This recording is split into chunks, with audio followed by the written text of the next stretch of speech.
On paper, Brandon Moreno should destroy his opponent, but this isn't the fight he prepared for.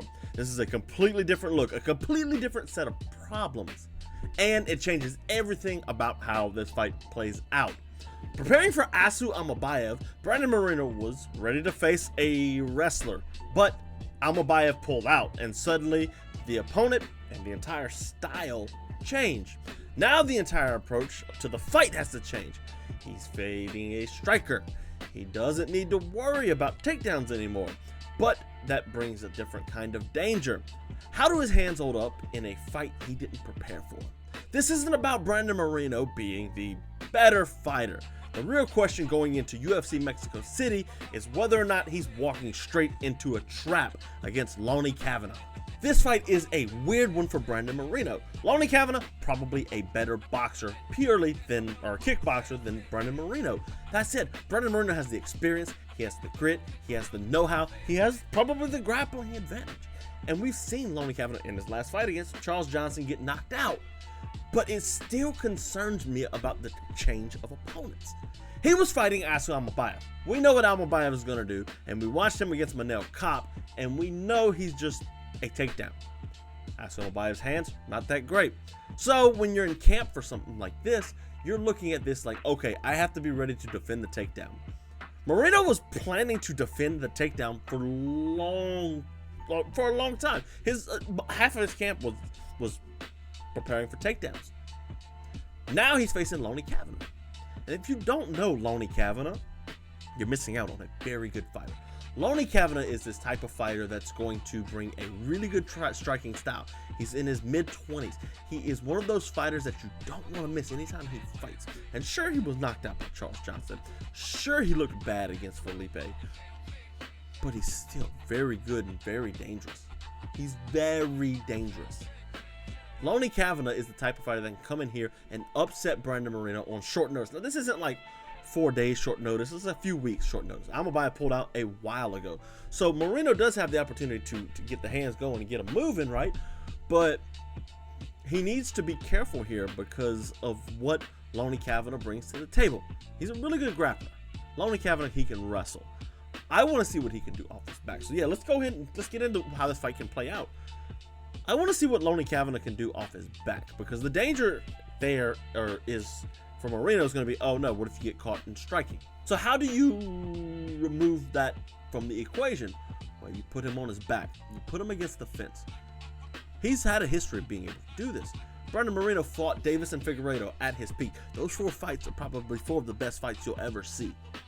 They are fantastic, and Brandon Moreno comes out the victor in them. He had a draw, a loss, and 2 wins to Davis and Figueiredo. Back when Davis and Figueiredo was Davis and Figueiredo, like one of the scariest guys in the division. But Brandon Moreno has the ability here to put the fight where he wants it to be, and that's where I hope we get to see from him. Brandon Moreno doesn't want to stick around and box on the hands with this guy. We saw him lose on the hands to Brandon Royval. Saw him lose to Figueiredo, which was, control. Pantoja, just control. We know Brandon Moreno's not the best in every aspect, but he's so well-rounded that he gives anybody a hard time. Remember how bad he beat Steve Erceg. Remember how bad he beat Amir Albazi. Brandon Moreno, despite him being, past it, is still a very good fighter. Still a very dangerous fighter. And he's still resourceful. We saw in his last fight against Tatsuro Taira, he got caught in a triangle for a little while, and he kind of just, hung out there. He had Taira in the triangle and just hung out. Good to do what I need to do here. Weird round. Then he gets, submitted, or knocked out, I should say, by Tatsuro Taira just by getting back mounted. Lone'er Kavanagh's not going to do that. Moreno doesn't have the best chin either. He can check a low kick, which Kavanagh throws plenty of. But what I need Brandon Moreno to do in this fight, what I need him to do is to wrestle. Go after Lone'er Kavanagh. We've seen him in his last few fights of wrestling, and, he looked good. Really good ground and pound. Like, he's well-rounded, but put him on his back, see what happens. Put him in a bad spot. Can he scramble? Like Charles Oliveira, for example, is the best at it. Charles Oliveira will throw up arm bars and heel hooks just to make you move, just so he can create a scramble so he can get up. Just so happens he finds the back a lot of times. He finds rear naked chokes, finds arm triangles. He finds a lot of stuff, and if he, has something he thinks worth holding on to, he will hold on to it. But that's not what Charles Oliveira's trying to do. No. He's trying to, make something happen. Will Lone'er Kavanagh do that? Will Lone'er Kavanagh try and make something happen? I don't know if he will. And he's 9-1, kickboxer.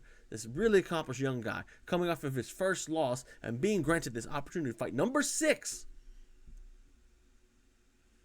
Can he rise to the occasion? And that's part of Lone'er Kavanagh's side. Can he actually rise to the occasion of this? Because Brandon Moreno is not a slouch. You're not fighting Manel Kape here, who's a very good fighter, but Manel Kape doesn't have championship experience. Brandon Moreno does. Brandon Moreno has a lot of championship experience. 4 title fights like Davison Figueiredo, one with Kai Kara France, that interim title, or that defense, and then with the Pantoja fight. Brandon Moreno has a lot of 5-round experience. Main events, all kinds of tough fights. Lone'er Kavanagh, as cliche as it is, and I hate when DC or some football analyst says this, you need to rise to the occasion. But this is one of those situations to where Lone'er Kavanagh is gonna have to make sure that the lights don't get to him. They're gonna be in Mexico City, Brandon Moreno's hometown. You don't think they're going to be vile to him? You don't think they're going to go after him? No, they're going to. He's going into a hostile environment on short notice. He does have to rise to the occasion. And I think Kavanagh's improved a lot since he's joined the UFC, which is crazy because he was already really good coming in. He's cutting off a lot more angles. He's really quick. He can use his speed advantage to beat Brandon Moreno to the punch. Pun intended, right? He could beat Brandon Moreno to the punch. But he has to move his head. He has to avoid the takedowns. And he has to avoid getting caught up in a fight that is not his. If it's just Brandon Moreno at distance, pot-shotting and throwing weird hooks, and you're not really getting anything off because you're constantly backing up, trying to catch an angle, it's not going to work for you. Lone'er Kavanagh needs to push the pace against Brandon Moreno. Put him on the back foot. Not necessarily against the cage, but you get him behind the warning track, behind that black line around the octagon, that's when you go. Because he can't go backwards anymore.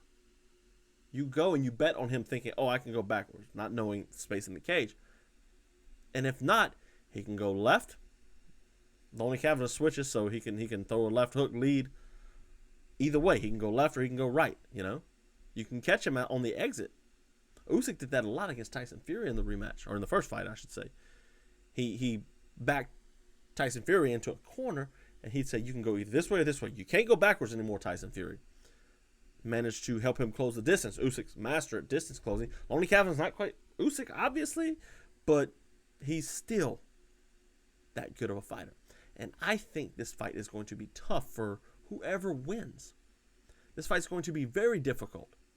But at the end of the day, it would be cool to see Lone'er Kavanagh win. Here's new blood. You can't tell me him and Joshua Van wouldn't be a fantastic fight. Here's new blood for Joshua Van.